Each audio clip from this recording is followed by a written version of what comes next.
Asa na yung suka na pinabili ko sa'yo? Kulang yung pirang pinadala mo. Anong kulang?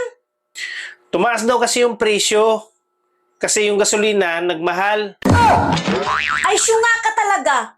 Suka lang bilhin mo, hindi gasolina. Kaya naman pala mahal, kasi may gasolina. Ayun ang sabi eh. Iwan ko bas tindera na yun. Ang gulo kausap. Ayan kasi, pinaaral ka ng mga magulang mo noon, ang ginawa mo, nag-Chinese garter ka. Chinese garter.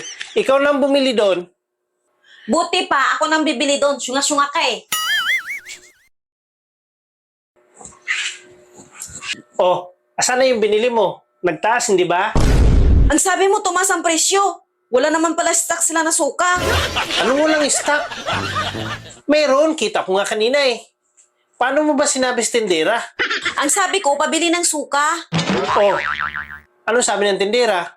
Wala pa raw nalalasing, kaya walang suka. Ay, syungak-syungak ka rin naman pala eh. Ang lakas mo magsabi nung pinaaral ako, nag-Chinese garter ako. Eh ikaw, anong ginawa mo nung nag-aral ka? Na mayabas? Paano hindi sasabihin sa'yo yun? Ay, binili mo suka. Dapat suka.